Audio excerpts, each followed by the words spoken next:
Oil marketing कंपनियों ने दिसंबर महीने में दूसरी बार रसोई गैस यानी एलपीजी सिलेंडर की कीमतों में बढ़ोतरी कर दी है। इंडियन ऑयल कॉरपोरेशन के अनुसार 15 दिसंबर से गैर सब्सिडी वाले रसोई गैस की कीमत दिल्ली में 644 रुपए प्रति सिलेंडर, जो कि 14.2 किलोग्राम का है, से बढ़कर 694 रुपए हो गई है। तेल कंपनियों ने सिलेंडर की कीमत 50 रुपए बढ़ा दी है। बता दें, इससे पहले 3 दिसंबर को सिलेंडर की कीमतों में 50 रुपए की बढ़ोतरी की गई थी। दिसंबर महीने में 2 बार सिलेंडरों की कीमतों में कुल 100 रुपए तक का इजाफा किया गया है। कोलकाता में 670.50 रुपए से बढ़कर कीमत 720.50 रुपए, मुंबई में 644 से बढ़कर 694 रुपए और चेन्नई में 660 रुपए से बढ़कर 710 रुपए हो गई है। सितंबर महीने रसोई गैस की कीमतों में कोई बदलाव नहीं किया, लेकिन अक्टूबर और नवंबर में कमर्शियल सिलेंडर महंगा हुआ था। दिसंबर महीने में आईओसी ने बिना सब्सिडी वाले गैस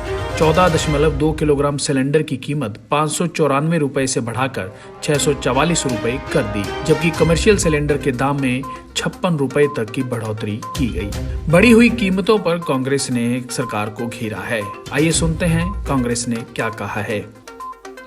लेकिन जब देश की आधी आबादी, जब 62 करोड़ किसान अपने हक की लड़ाई लड़ रहे हैं, इस सर्दी में बहुत बुजुर्ग, महिलाएं, बेटियां, बेटे जब यहां लड़ाई लड़ रहे हैं और उनके बेटे सरहद पे लड़ाई लड़ रहे हैं, तो इस सरकार ने एक बेहद शर्मनाक काम फिर से किया।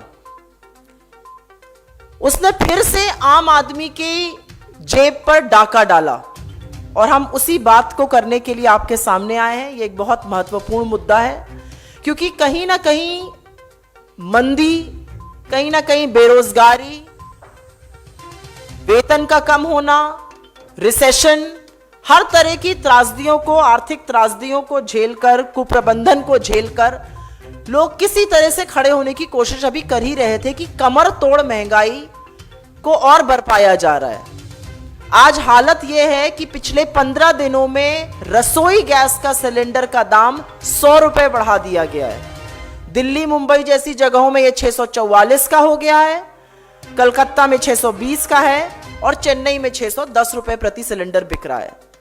100 रुपए का इजाफा एक ऐसे वक्त में जब पूरा देश एक आर्थिक महामारी से, एक आर्थिक संकट से गुजर रहा है, लोगों का वेतन कम हो गया है, लोगों की नौकरियां चली गई हैं, कारखाने ठप पड़े हैं, रोजगार के साधन बंद हैं, ये निहायत ही असंवेदनशील है। और यह असंवेदनशील होने के साथ साथ अर्थव्यवस्था की सुई बराबर नोक की समझ भी नहीं है सरकार को, यह भी दर्शाता है। और मैं आपको 2 मिनट में बताऊंगी हम ऐसा क्यों कह रहे हैं। लेकिन कहीं ना कहीं मैं ये जरूर बताना चाहती हूं कि अभी लोग पेट्रोल और डीजल के दामों से ही जूझ रहे थे। सबसे हाईएस्ट टैक्सेशन है साउथ एशिया में, हमारे देश में पेट्रोल और डीजल के दामों में करीब करीब 70%, 120% तक टैक्सेशन बढ़ा है।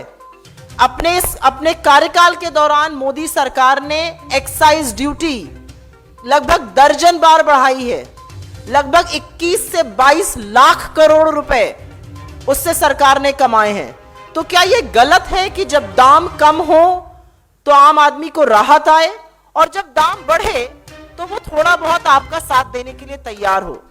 लेकिन यह सरकार क्या करती है, यह आपकी जेब पे तब भी डाका डालेगी जब दाम बढ़ते हैं और तब भी डाका डालती है जब दाम घटते हैं। देश विदेश की तमाम खबरों से जुड़े रहने के लिए सब्सक्राइब करें सच कहूं और बेल आइकन प्रेस करके पाएं हर लेटेस्ट अपडेट सबसे पहले।